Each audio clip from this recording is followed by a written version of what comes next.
In the heart of Abeokuta, a bustling town in southwestern Nigeria, life moved to the rhythm of roosters, church bells, and the distant hum of okadas speeding down dusty roads.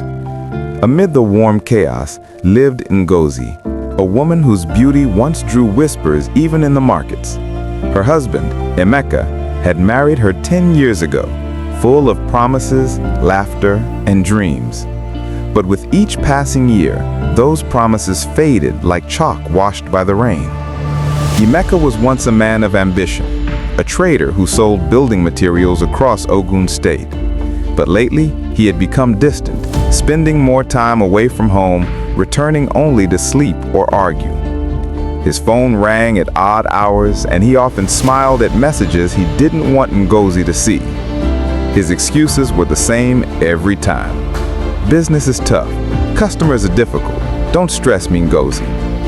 At first, Ngozi tried to be patient. She cooked his favorite egusi soup, ironed his shirts, and prayed for peace. But peace became a stranger. Emeka stopped noticing her efforts. Nights were spent alone, conversations turned into quarrels. The house that once echoed with laughter now held silence so thick it choked her. And so, Ngozi began to complain.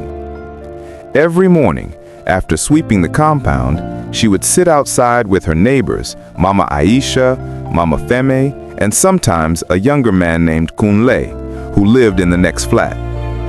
As they peeled groundnuts or plucked vegetables, Ngozi poured her heart out. "My husband has changed," she would say bitterly. "He no longer touches me. He doesn't even ask if I'm okay. I do everything for him, but he behaves like I don't exist." The women would murmur sympathy. "Men are wicked," Mama Aisha would sigh. "If you don't take care, he will bring another woman home." But Kunle listened differently. He didn't just hear her words, he studied her face, the sadness behind her eyes, the tremble in her voice. He was in his early 30s, tall, with a warm smile and the charm of a Lagos boy who knew how to speak gently. One day, after everyone else had gone inside, Kunle said softly, "Auntie Ngozi, you deserve happiness. You're a good woman. Any man who treats you like that doesn't know your worth." She blushed at the compliment, brushing it off with a shy laugh.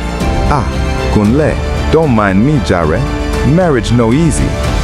But that sentence, "you deserve happiness," stayed with her long after she went inside.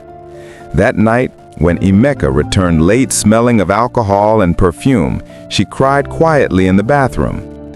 The next morning, Kunle greeted her again with his warm smile, and something in her heart shifted. Days became weeks, and the friendship deepened. Kunle helped her carry groceries, fixed a broken window, and one afternoon, when Emeka had traveled for business, he came over to help her fetch water after the tap ran dry. Their laughter filled the compound, and for the first time in months, Ngozi felt seen. Then came the day it went too far. It was raining heavily. The thunder roared as Ngozi rushed to bring in her clothes from the line. Kunle came running too, drenched, offering to help. The storm trapped them together under the small kitchen veranda. They laughed nervously, hearts pounding as the rain poured around them. One look led to another, and before they realized it, emotion replaced reason. The woman who had longed for affection found herself in the arms of another man. When the rain stopped, guilt reigned heavier in her heart. She avoided Kunle for days, terrified of what she had done, but Kunle was persistent, assuring her it was love, not sin. He began giving her money, small amounts at first, for food, for the twins when they come, he joked. She didn't know whether to laugh or cry. Weeks later, Ngozi noticed her body changing. Nausea, fatigue, missed periods. Fear gripped her.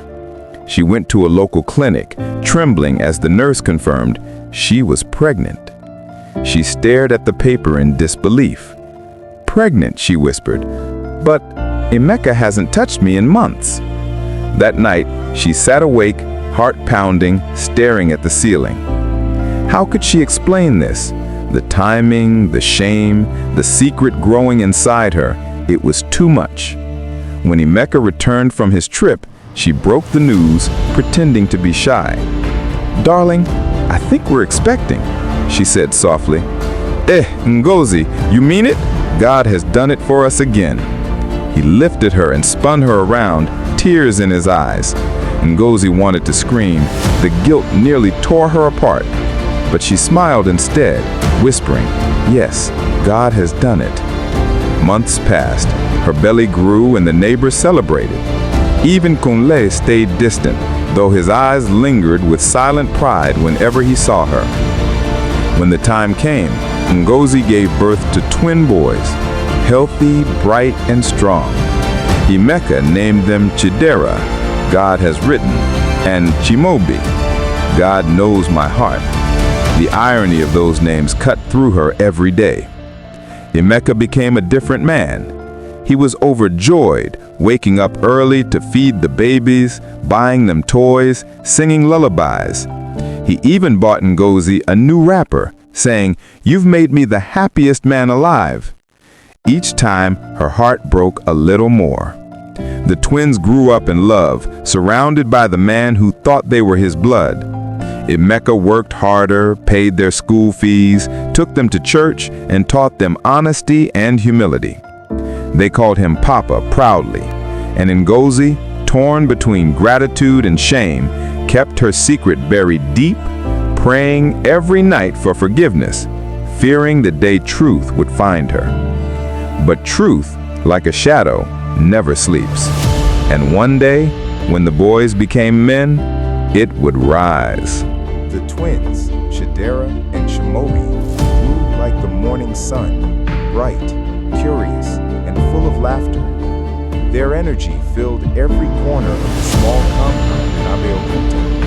They ran barefoot through the red dust, climbed mango trees, and shouted greetings at every passerby.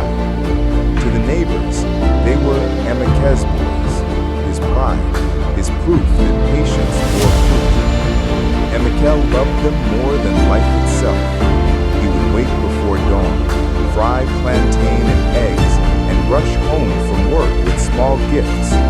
"For my soldiers," he would say, handing them biscuits and pencils. Every evening, he knelt beside them as they recited Bible verses. His laughter echoed in the compound, a sound that even the neighbors smiled. But behind every laughter, Ngozi's heart ached. Each time she watched Emeka teaching the boys to ride bicycles, she felt her chest tighten. When he told his friends proudly, "See my boys, strong like their father," she forced a smile and excused herself to the kitchen to hide her tears. Kunle had moved out 2 years after the twins were born. He had found a new job in Lagos, leaving Abeokuta quietly one morning after a tense conversation with Ngozi. "I love them, Ngozi," he said, his voice low. "But this secret may destroy you. One day truth will knock. Be ready. Don't ever come back," she whispered, trembling. "If you love me, let this end here." So he left, but his shadow stayed. Years rolled by. The twins grew into fine young men, disciplined, intelligent, and respected. Chidera, the older by minutes, was quiet, thoughtful. Chimobi, more playful, had his father's charm and easy laughter. Together they became inseparable. Emeka poured all his savings into their education. When his business failed after a robbery on the road to Ibadan, he refused to give up. He took odd jobs, sold his old car, and walked to work just to keep them in school. To him, they were his legacy, the reason he breathed. And through it all, Ngozi watched him with a heart full of contradictions, love, guilt, and shame intertwined like vines around her soul. One evening, after the twins had gone to the university in Lagos, Ngozi sat outside the house, staring at the empty compound. The air was quiet, except for the chirping of crickets. Nkemeka joined her with a sigh, his hands dusty from a day's work. "The house feels empty without them," he said softly. "Yes," Ngozi replied, her voice trembling. "They're men now." "You've done well, Ngozi. You raised good sons. Even when I failed as a husband, you never failed as a mother." She turned away quickly, her eyes burning. "If only you knew the truth," she thought. She could only whisper, "We thank God." Later that night, while Emeka slept peacefully, Ngozi knelt by the bedside and wept silently. "God, forgive me," she prayed. "Forgive me for the sin that brought them. Forgive me for the lie I've carried. But please, don't let the truth destroy this man." Years passed again. The twins graduated with honors, one as an engineer, the other as a banker. They returned home to Abeokuta in fine suits, gifts in hand, and smiles wide. The compound erupted in celebration. Neighbors danced, drums beat, and Emeka cried openly, holding them tight.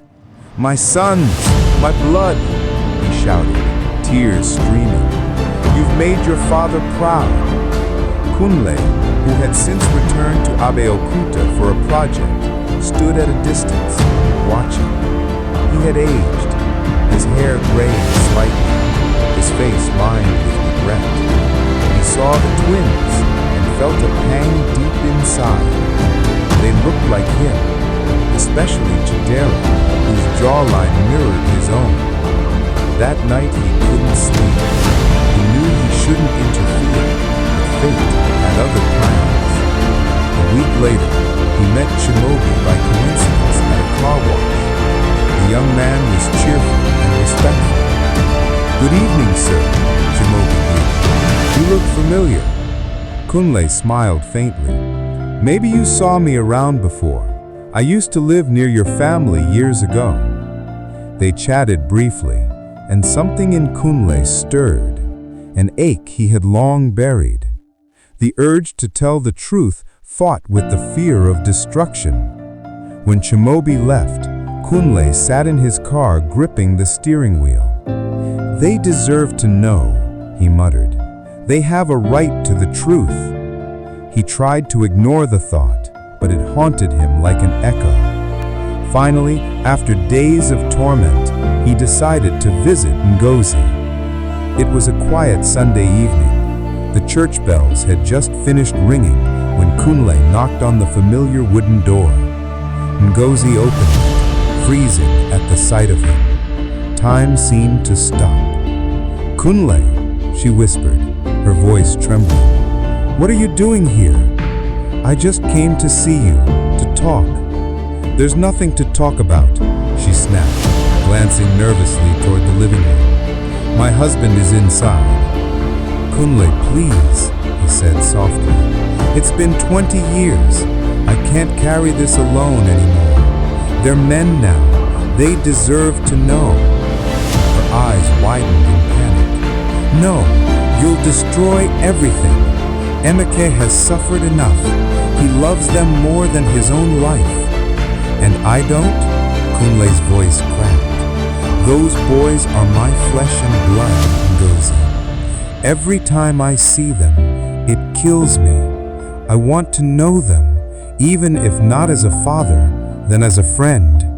She stepped back, her heart pounding. The sound of footsteps interrupted them. Emeka appeared at the doorway. "Ngozi, who is that?" he asked, eyes narrowing as he saw Kunle. The world seemed to spin. Ngozi's breath caught. Kunle stood frozen, torn between truth and silence. He's an old neighbor," Ngozi stammered. "Just came to greet." Emeka frowned but nodded politely. "Ah, Kunle! Long time, my brother. Come inside." Kunle forced a smile. "Thank you, but I was just leaving." As he turned to go, Ngozi's knees almost gave way. She waited until Emeka returned inside, then collapsed into a chair, shaking. The walls felt like they were closing in. God, don't let the truth come out, she whispered through tears. Please, not now.